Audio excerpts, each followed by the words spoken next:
All right, we're going to talk about what are called factors that are sums. And this is kind of tied into when we factored binomials, or actually I should say factored trinomials. And with factoring, where you have factoring a trinomial that has common factors. So it's tied in with these last couple topics that we've had. Now, to lead into this, let's take a look at this first review problem. Here I have a trinomial. So we're going to factor this, and most of them, we could say that the ones that we're given will factor into two trinomials. So we look at the second sign, and if that second sign's a minus, it means we have two different signs, either a plus and a minus or a minus and a plus. I'll put plus and minus. So if that second sign is minus, it means that we have two different signs. X squared factors into x and x, or in other words, it breaks apart into x and x, because x squared means x times x. Now I want two factors of 12, and since I have two different signs, I want two factors of 12 where the difference is 1. And that would have to be 4 and 3, because 4 and 3 are factors of 12, and the difference of 4 and 3 is 1. Now the bigger factor has to go with a minus sign. So the 4 goes here and the 3 goes here. And if I FOIL this, we would find out that we have x squared minus 1x minus 12. Let's take a look at another review one. Now on the top one, where I have the variables of m, okay, we're going to try to factor this. Now this time the second sign is a plus, which means, it simply means if the second sign is a plus, it means that the two signs are the same. Either they're both pluses or both minuses. To determine that, we look at the first sign. So they're both pluses. Now in this case, since the signs are the same, I want two factors of 16 that add up to 10. So since the two signs are the same, I want two factors of 16 where the sum is 10. Well, it'd have to be 8 and 2, because 8 and 2 are factors of 16, and 8 and 2, if you add them, you get 10. And then finally, we factor m squared, which is m and m. Okay, another review one. Now this, up to this point, the two that I've reviewed are just simply factoring trinomials. Now we have trinomials that have common factors. So in other words, really before we can factor a trinomial, the squared term has to have a coefficient or a number in front of 1. So notice in this review problem, the coefficient or the number in front of the squared term was 1. Notice in this example, the number in front of this squared term is really a 1. In order to factor, we got to be able to do that. All right, now, that's the problem that we have in this third review problem. Notice that, first of all, I don't have just an x squared. I have an x cubed, and I have an x squared, and I have an x. Another way to phrase this is also, when I'm trying to factor a trinomial, I cannot have a common factor in all three of them. Notice there's nothing common in all three of those boxes as far as a factor. Nor do I have something common in all three of these. But I do have something common in my third review problem. I have an x that's common in all of them, and I have a 2 that's common in all of them. So I'm going to factor out a 2x, like this.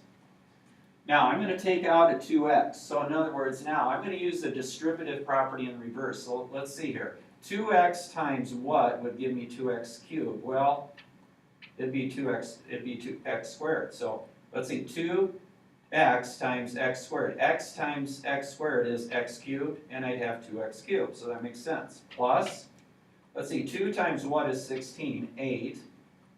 X times what gives me x squared? I need an x. Plus, 2 times what is 30? Well, 15. So 2x times 15 is 30x. Now I factor the trinomial that's in the parentheses. So I still have the 2x in front. So my second sign's plus. They're both the same, and they're both going to be pluses. I want two factors of 15 where the sum is 8. So 5 and 3, or 3 and 5. And I'm done. So what we're doing here is if there's a common factor in all three, I need to factor that out. All right, let's do one more. Now, do I have a common factor in all three of these terms? I do. Let's see, I have an A in all of them. I have a B in all of them. Okay, now let's factor that out. So AB times what? And let me color code this a little bit so I can refer to these examples a little better. So let's see, for the yellow, AB times what would give me AB squared?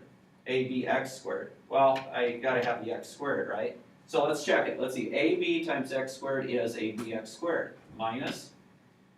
Now, how about the green?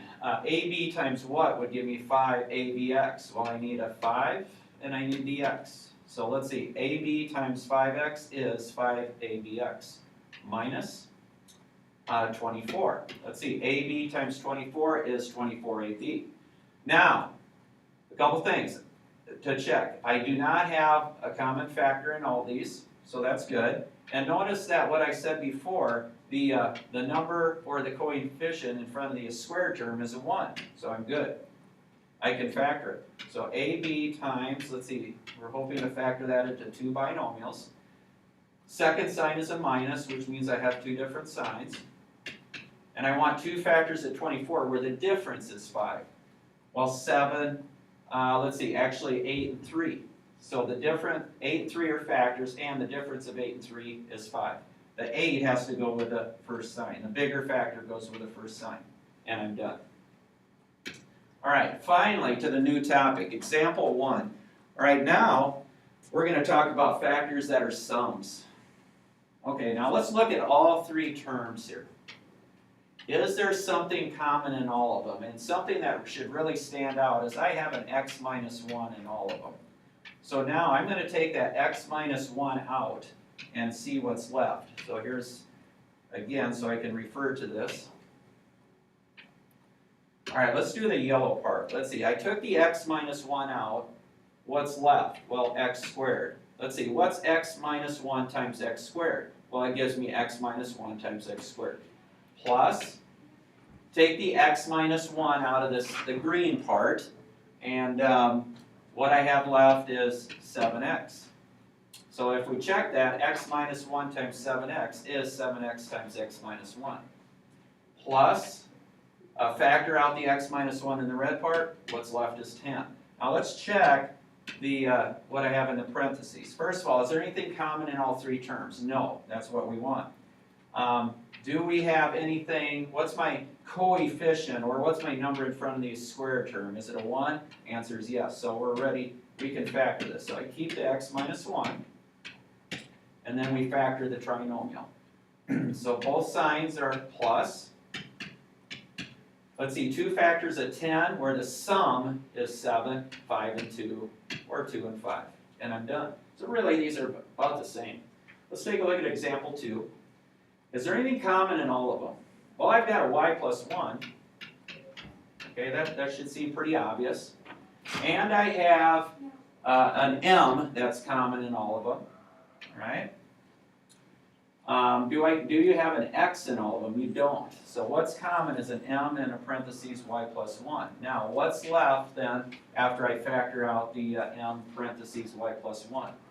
So in the first term, okay, we'll refer to that as in the red, and then we have the green, and then we have the yellow, right? So let's take a look at the first one. All right, I took m and y plus 1 out. What's left in the red? X squared. Let's check that. Is m times y plus 1 times x squared, does that give me m y plus 1 x squared? It does. Plus, let's see, I took the m out, I took the y plus 1 out, I have 4x left. So is m times y plus 1 times 4x, does that give me this product? It does. Plus, all right, what's left in the yellow? I took the y plus 1 out, I took the m out, so I have, let's see, 4m, okay? Or excuse me, I have just 4, because we took the m out.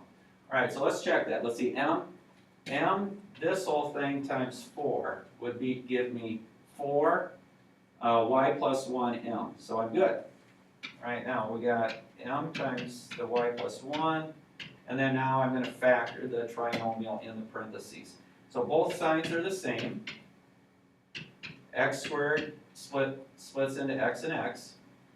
Now, I want two factors of 4 where they add up to 4. Okay, now in this example, the way this problem's set up, either this is an example of one where you can't factor it, or it was just a mistake made. Now in example 2 here, it could be either case, but the point that I'm trying to make here is there are not two factors of 4.